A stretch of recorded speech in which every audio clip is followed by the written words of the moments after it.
Alex, I was out in the shop at 4 this morning trying to level a base plate for a new cabinet, and I realized my spirit animal isn't a tiger at all. It's a grumpy hermit crab that just wants his bubble level to stop lying to him.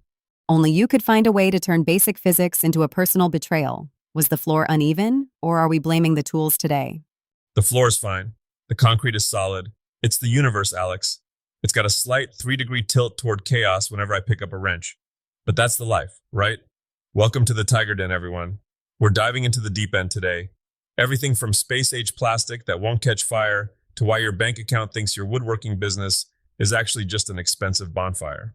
It's Tuesday, which means we're checking the pulse of the maker world. We've got some serious tech updates, a roadmap for the Sparkies looking to move into the big leagues of commercial work, and a reality check on your pricing.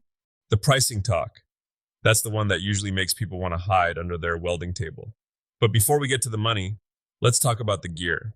The 3D printing world is currently doing things that would have felt like sorcery 5 years ago. We're seeing the Anycubic Cobra X making waves. And for under $300, it's claiming to solve the waste problem. Tiger, you've spent enough money on plastic to pave a driveway. Is this actually a big deal? It's massive. Look, traditionally, if you wanted to print 2 colors or 2 materials, the printer had to spit a bunch of plastic into a corner, a purge tower, every time it swapped. It's like taking a bite of a sandwich, throwing the rest away, and ordering a new one just to get a different condiment. The Cobra X is trying to shortcut that filament path. It's about efficiency. When you're a hobbyist, watching $5 of filament turn into a literal plastic brick of waste hurts your soul. And then there's the double IDEX Challenger, independent dual extruders. It sounds like something out of a sci-fi dogfight. It's better than sci-fi because it's functional. Having 2 heads that can move independently means you can print 2 things at once, or use one head for a complex support material that just melts away in water.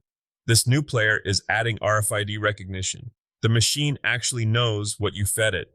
It's like a table saw that refuses to start because it knows you're trying to cut a piece of wood with a hidden nail in it. It's taking the guesswork out of the settings. Speaking of materials, you were raving about this Obsidian FR nylon earlier. You said it's a trade changer. Why? Because it doesn't turn into a Roman candle when things get hot. Well, that's generally a plus in electrical work. Listen, if you're printing a bracket for a car engine bay or a custom clip for an electrical panel, you can't just use standard PLA. That stuff will sag if you look at it too hard on a summer day. This Obsidian stuff is flame retardant, it's tough, it's chemical resistant, and it's meant for the real world. The world where things get dropped oily and hot. It's basically the work boot of the filament world. That leads us right into our trade spotlight. We're seeing a ton of people in the community talking about moving from residential electrical work, doing houses and apartments, into the commercial side. Big warehouses, hospitals, skyscrapers. You've been on both sides of that fence, Tiger. What's the biggest shock for a residential guy stepping onto a commercial site? The first thing you'll notice is that the soft stuff is gone. In a house, you're pulling Romex, that flexible plastic sheathed cable, through wooden studs. It's relatively forgiving. You move to commercial, and suddenly everything is metal. You're working with EMT, conduit, and MC cable. You aren't just a wire puller anymore. You're a structural artist. If your pipe bends, look like a wet noodle, the foreman is going to let you know about it in terms that aren't exactly polite society friendly. So it's less about the wiring and more about the metalwork? It's both, but the scale is the monster in the room. In a kitchen, you're worried about a 20 amp circuit. In a data center, you're looking at 480 volt systems that have enough kick to send you into next week if you don't respect the equipment. And the height. You'll spend more time on a scissor lift or a 12-foot ladder than you will on the ground. I imagine the rules change too. We were looking at the 2026 NEC updates, specifically Article 110. It mentions workmanlike manner. That sounds subjective, like I think this looks good, so it's fine. Oh, bless your heart. In the eyes of a building inspector, workmanlike manner is a very specific way of saying, don't be a hack. It means your runs are straight, your supports are spaced correctly, and you didn't leave a bird's nest of wires in the junction box. It's about pride in the hidden stuff. The stuff the client will never see, but the next guy who has to fix it will thank you for. If you can't master the neatness of commercial work, you'll never get the big contracts. Okay, let's shift gears to something that hits every maker, whether they're an electrician or a wood turner. The money. We're calling this the invisible profit gap. Tiger, you told me once that for the first 3 years of your shop, you were essentially paying people to let you work for them. It's a painful memory. I'd finish a table, sell it for 500 bucks, and feel like a king. Then I'd sit down and realize I spent 400 on the walnut, 50 on the finish, and 30 hours of my life sanding until my fingerprints were gone. I was making about $2 an hour. I could have made more money collecting aluminum cans in the rain. And that's what the Seller's Nest 2026 formula is trying to fix. People confuse wages with profit. Exactly. If you pay yourself $15 an hour to build a birdhouse, that $15 is a cost. It's what the business owes you as an employee. Profit is what's left over after you've paid yourself, paid for the wood, and paid the electric bill. So, how do people actually get ahead? We're looking at this maker's multiplier. It's a ladder. First, you find your base cost, materials, wear and tear on your blades, and your hourly wage. Then you need a wholesale margin. Usually that's 2 times your cost. That's what you'd sell it for to a shop that's going to resell it. Finally, there's the retail price, which is often double the wholesale. If that sounds like a lot, it's because it is. But if you don't build those margins in, the first time a tool breaks or a customer wants a refund, your business vanishes. We've got a list of the high-demand items for the coming year. Personalized tech organizers, especially with that FR nylon we talked about, modular home office furniture, and sustainable kitchenware. It seems like people are looking for things that are functional, but have a soul.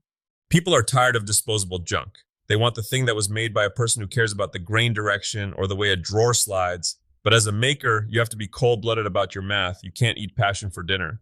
Speaking of passion projects, let's talk about the ultimate weekend dream, the small wooden cabin. We're seeing a huge spike in people building these 10 by 10 bunkies or studios. It's the ultimate final exam for a DIYer. You're not just building a birdhouse, you're building a world. You've got foundation work, which is basically just a high-stakes game of, is this level? Then framing, which is the skeleton.